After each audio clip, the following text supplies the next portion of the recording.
Hello, hello. This is Metronome Monday number 3.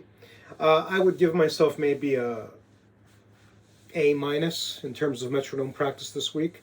The last couple of days, I fell back and I realized there's no point in adding minutes for the next practice because that interferes with the other practice you want to do. Say strumming patterns or chord theory and things like that. I think when you don't meet your objectives for practice time in a specific discipline, like timing, for example, and metronome practice, I think you just need to suck it up, own it, and then stick to the original plan and not catch up. I did that early last week as well, and I caught up, but it ate into my regular practice. I have only a finite amount of time, and squeezing in 2 hours of practice every day is challenging enough. And working my way up to 3 hours actually, but one step at a time. So I decided to leave it alone and just start fresh today. I haven't even started my metronome practice yet. I'm going to do so as soon as this video ends. Here's what I'm having difficulty with. All right, one of the assignments for me was learning to play between the beats, and I still have issues with it. So here, let me demonstrate.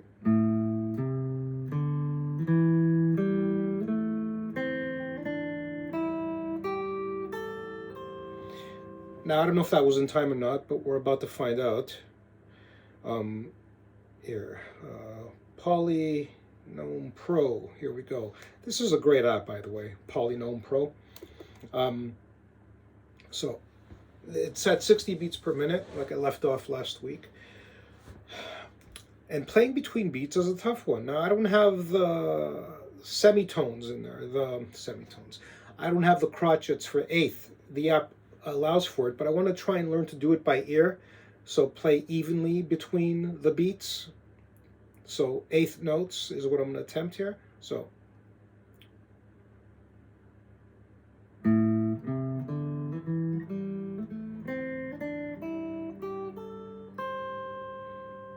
sounds staccato, doesn't it? Let me try that again. See, I'm playing too early. I can't get it.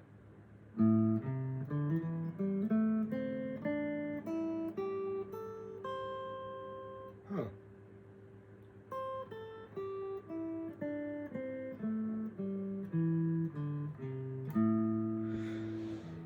You see, in between the beats, I have a tendency to play closer to the next beat, and that makes it uneven. It's no longer an eighth. It's something.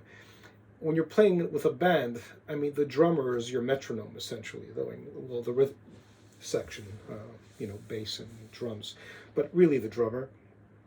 And so I still haven't gotten to that yet. So I'm going to keep this a relatively short post, but I just wanted to update you as to my unfocused practice. See, I'm meeting the time schedule, with the exception of this weekend. I basically did maybe 15 minutes instead of 30. I'm not going to catch up with an extra 15 minutes of practice today. I'm simply going to try and meet 30 as consistently as I can, and that's the end of it. Because it eats into practicing my other stuff that I need to work on. Chord theory and cage system and chord transitions, Oops. Chord transition.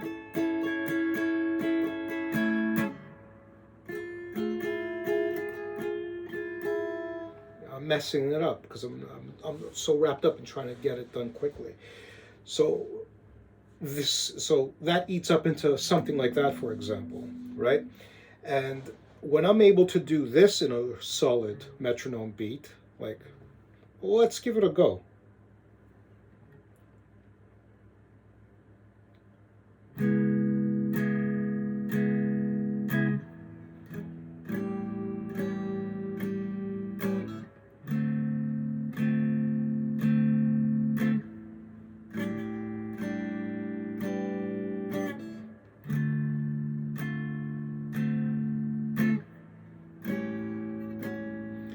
So I managed to get my left hand positioned, but not well enough to make the notes sound clear. So that's part of what it is I need to work on.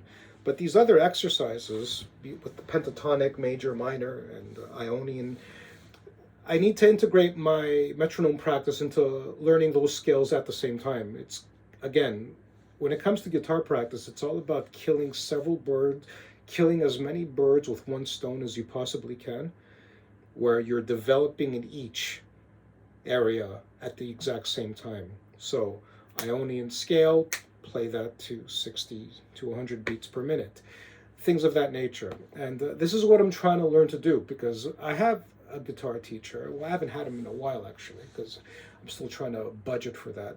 But what I'm trying to do is, it's hard to keep track of all the things that you learn from your guitar teacher, because there's always something new.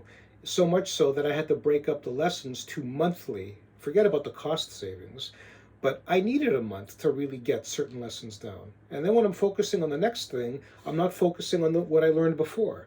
And what does it mean to integrate all that into one practice session? And this is what I'm trying to figure out. And practicing minimum 6 days a week is essential. Practicing for 2 hours a day minimum is essential, at least for me. Maybe I'm just not gifted enough to pick this stuff up quickly. I seem to believe I have a improvisational vibe about me. I seem to make stuff up pretty well for someone who doesn't know what they're doing. But essentially, metronome practice and a new scale should be something that should be intertwined with one another. And remembering what I learned before. You saw what happened with Isn't She Lovely, the Stevie Wonder song. I was struggling here for a good 15 minutes trying to find it. I did it on video to demonstrate how a song that I once knew, I was so inept at actually getting correct. But eventually I got it-ish. But it just goes to show, I need to figure that out. How does one create all that? I know so many experienced guitar players, so a couple of them, even my teachers, who say they wish they had more time to practice. These are people who are already masters in the craft. But when it comes to metronome practice, all of them have always emphasized that with me. And you'd be hard-pressed to find them ever being off-timing. They're just masters at it, but they still realize they'd be so much better at it if they practiced more often. But they're too busy learning other people's material and gigging, and they're journeyman guitarists. They're guns for hire, essentially. They go on tour. They're at BBC studios recording. So that's it.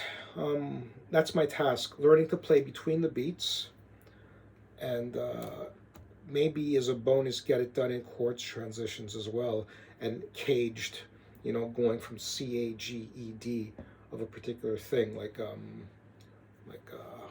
let me see, maybe this would be an interesting goal, right? So this is the A major chord, right, in C, A major, in A, and in G, E,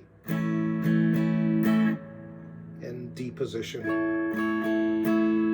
Maybe a good metronome exercise is learning to do that, and do that within the 60 beat per minute. I'm going to give it some thought. Either way, I'm going to be demonstrating it with greater skill by next Monday. I mean, that's my task. And I do have a gig tonight. I already told you about that, and I'll be posting that video tomorrow. Yeah, I'll post that video tomorrow with commentary and what I learned. I think it's the last time I'll be performing Desolation Row and Words for a while, maybe at least a month, because I want to work on those songs privately, because I continue to fail to get it right. And I want to introduce a little bit more lead guitar on Words and trying to find that within the key. I can't seem to pull that off yet. But I don't want to torture people with the same songs all the time. I'm working on The Turning Away by Pink Floyd, A Momentary Lapse of Reason, and that's the song I'll be performing at tonight's venue next week. And maybe another song so I could spare them the whole Desolation Row and Words thing and me butchering it. That's it. Love to all. God bless. Talk tomorrow.